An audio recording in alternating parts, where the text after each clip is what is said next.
కార్మికుల సమస్యలు స్పందించడానికి చెప్పండి. రైల్వేలో కార్మికులకు ఎలాంటి సమస్యలు మీరు భవిష్యత్ కార్యాచరణ ఎట్లా ఉండబోతుంది, ఎందుకు సమ్మె చేస్తున్నారు? ఈరోజు కార్మికులకి పెన్షనర్లకి అందరి పైన దోపిడీ దోపిడీ పెరిగిపోతుంది. ఈరోజు పెన్షన్ వ్యాలిడేషన్ బిల్లు పేరు మీద ఉన్న పెన్షన్ కూడా ఎత్తేసారు.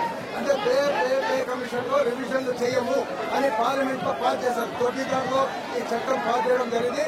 దీని వ్యతిరేకంగా పెన్షనర్లు 50-60 లక్షల కోట్ల పెన్షనర్ దేశవ్యాప్తంగా ఈ సమ్మెకు మద్దతు ఇస్తూ వాళ్ళతో మేము మమేకం అయిపోతున్నాం.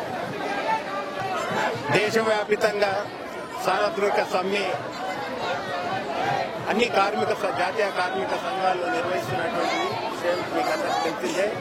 దానికి సంఘీభావంగా ఎన్సీసీపీఏ national coordination committee for pensioner association ఆధ్వర్యంలో ఇవాళ పెన్షనర్ల చట్టాన్ని ఆర్థిక చట్టంతో పాటు ఎవరికి తెలియకుండా గుట్టుగా పెన్షనర్ల చట్టం ప్రవేశపెట్టి పెన్షనర్స్ కి 2 భాగాలుగా విభజించడం.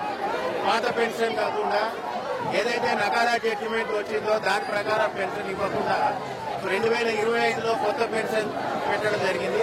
దాన్ని మనం ఎన్సీసీపీఏ తరఫుగా పూర్తిగా ఖండిస్తున్నాం.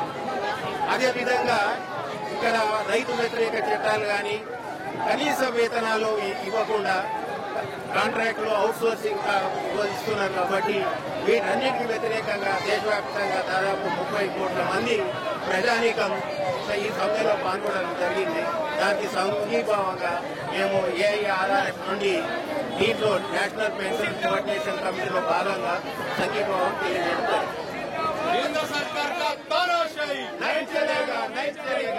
ఈరోజు 10 కేంద్ర కార్మిక సంఘాల పిలుపు మేరకి దేశవ్యాప్తంగా సమ్మె జరుగుతుంది. భారత్ బంద్ అని సమ్మెలో మేమందరం ఇక్కడ పాల్గొంటున్నాము. ఇందిరా పార్క్ దగ్గర ఈరోజు సమ్మెకి 15 డిమాండ్స్ ఉన్నాయి. ఈ 10 కేంద్ర కార్మిక సంఘాలు ఇచ్చిన 10 కేంద్ర ప్రభుత్వ కార్మిక సంఘాలు ఇచ్చిన పిలుపును అనుసరించి ఈరోజు దేశవ్యాప్తంగా 25 కోట్ల మంది ఈరోజు సమ్మెలో పాల్గొంటున్నారు. ప్రభుత్వ కార్యకలాపాలు కూడా కొన్ని చోట్ల స్తంభించబడ్డాయి. ఈరోజు ఈ పరిస్థితి రావడానికి కేంద్ర ప్రభుత్వం కార్మిక వ్యతిరేక విధానాలను అవలంబించడమే కారణం.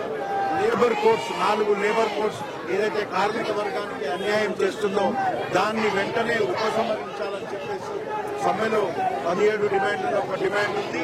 అట్లాగే మనకి నిరుద్యోగ సమస్య కూడా భారతదేశంలో రోజు రోజుకి పెరిగిపోతుంది.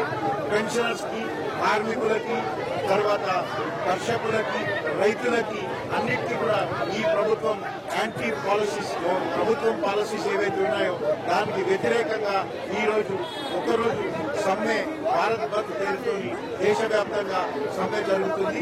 దీనికి national coordination committee of pensioner association, all India retired railwaymen federation, ఈ సంస్థలు ఇంకా పెన్షనర్స్ ఫెడరేషన్స్ కూడా ఈ రోజు ఇక్కడ కార్మికులు ఎవరైతే సమ్మె చేస్తున్నారో వాళ్ళకి సానుభూతి చూపిస్తూ వాళ్ళకి సపోర్ట్ చేస్తూ పెన్షనర్ సమస్యలు కూడా సీనియర్ సిటిజన్ సమస్యలు కూడా భారతదేశంలో ఉన్నాయని చెప్పేసి తెలియజేస్తున్నాము. పెన్షనర్స్ కి ఏదైతే పార్లమెంట్ లో 23వ తారీఖు మార్చ్ ఫైనాన్స్ బిల్ 2025 లో భాగంగా ఒక వ్యాలిడేషన్ ఆఫ్ పెన్షన్ రూల్స్ అని ఒక బిల్లు పెట్టడం జరిగింది. దీంట్లో పెన్షనర్ ని విభజించి పెన్షనర్స్ 60 సంవత్సరాల నుంచి సాధించిన హక్కుల్ని ఈ రోజు హరించాలని చెప్పి కేంద్ర ప్రభుత్వం ప్రయత్నిస్తుంది. మాకు 8వ పే కమిషన్ వేయడానికి మేము 3 సార్లు జంతర్ మంతర్ దగ్గర, రామ్లీలా మైదాన్ దగ్గర ధారణా కార్యక్రమాలు చేసి డెమాన్స్ట్రేషన్ చేసి ఎన్నో మెమోరండం వినతి పత్రాలు ప్రధానమంత్రి గారికి ఇచ్చిన తర్వాత జనవరి 12వ తారీఖు 8వ పే కమిషన్ ని సూత్రప్రాయంగా అనౌన్స్ చేయడం జరిగింది. 6 నెలలైనా కానీ పే కమిషన్ చైర్మన్ కానీ వాటి విధి విధానాలు కానీ ఈ రోజు వరకు ప్రకటించలేదు. ఈ సమ్మె సందర్భంగా మీ ద్వారా మేము కేంద్ర ప్రభుత్వానికి తెలియజేసేది ఏమంటే ఈ 8వ పే కమిషన్ ని ఇమీడియట్ గా చైర్మన్ ని నామినేట్ చేయాలా, ఈ 8వ పే కమిషన్ చేయాల్సిన ఏవైతే టర్మ్స్ ఆఫ్ రెఫరెన్స్ దాన్ని కూడా అనౌన్స్ చేయాలని చెప్పేసి ఈ వ్యాలిడేషన్ బిల్ ఏదైతే పెన్షనర్ ని విభజించాలని పెన్షనర్ హక్కుల్ని హరించాలని కేంద్ర ప్రభుత్వం ప్రయత్నిస్తుందో దాన్ని కూడా ఉపసంహరించుకోవాలని పార్లమెంట్ లో పాస్ అయ్యి గెజెట్ నోటిఫికేషన్ ఇష్యూ అయింది. దీన్ని ఉపసంహరించుకుని పెన్షనర్ కి న్యాయం చేయాలని చెప్పి అట్లాగే సీనియర్ సిటిజన్స్ కూడా రైల్వే కన్సెషన్ 2019 పొందింది. ఈ రోజు ఆ కన్సెషన్ ఇవ్వకుండా 17 కోట్ల మంది సీనియర్ సిటిజన్స్ కూడా ఈ ప్రభుత్వం అన్యాయం చేస్తుంది.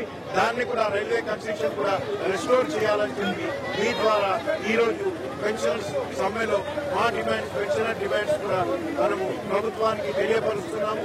ఈ 17 డిమాండ్లలో చాలా డిమాండ్లు ఉన్నాయి. మాకు పెన్షనర్స్ కి ఏదైతే మెరుగైన వైద్య సదుపాయం ఇవ్వాలని చెప్పి అది కేంద్ర ప్రభుత్వం వైద్య సదుపాయం మెరుగైన వైద్య సదుపాయం కల్పించాల్సిన అవసరం ఉంది. మాకు మా పెన్షనర్స్ కి గౌరవంగా బతకడానికి సమాజంలో స్థానం ఉండడానికి కేంద్ర ప్రభుత్వం చొరవ తీసుకోవాలి. మా పెన్షనర్ హక్కుల్ని పరిరక్షించాలని చెప్పేసి ఈ రోజు ఈ సమ్మెలో మేమందరం పాల్గొని సాలిడారిటీ తెలియజేస్తున్నాం.